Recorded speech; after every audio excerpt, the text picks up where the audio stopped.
Bismillahirrahmanirrahim teman-teman. Buat followerku semua, sahabatku semua, ibu-ibu, malam ini adalah malam 1 Rejab, di mana malam yang baru buat umat Islam.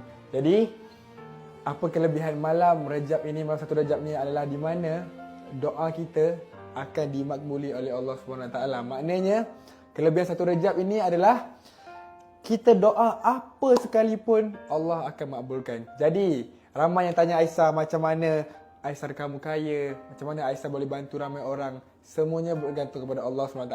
Jadi kita bukan orang yang baik. Jadi insyaAllah gunakan malam ini sebaik mungkin. Doa apa yang kamu mahu. Istighfar banyak-banyak. Astaghfirullahalazim, astaghfirullahalazim. Lepas tu doa yang banyak-banyak. Apa yang kamu nak. Sebagai contoh, kamu aminkan aja ya. Bismillahirrahmanirrahim. Ya Allah ya Tuhanku, Kau ampunkanlah dosa keluarga kami, ampunkanlah dosa kami, ampunkanlah dosa sahabat-sahabat kami, keluarga kami, seluruh kaum muslimin dan muslimat yang masih hidup atau telah meninggal dunia. Ya Allah, ya Allah, hadirkan kepada mereka semua sedang tengok video ini. Ya Allah, hadirkan mereka rezeki yang luar biasa, panjang umurnya, sehat badannya, dipermudahkan urusan mereka, dijauhkan azab kubur, azab api neraka dan sebagainya. Ya Allah, permudahkan urusan mereka. Ya Allah, bagilah orang tengah nonton video ini. Ya Allah, kerana asbab mereka menonton video ini, ya Allah, mereka melakukan kebaikan, berdoa banyak-banyak pada malam Rejab ini. Ya Allah, malam ini adalah malam New Year. Saya tahu ramai yang pergi sana, pergi sini. Tak salah untuk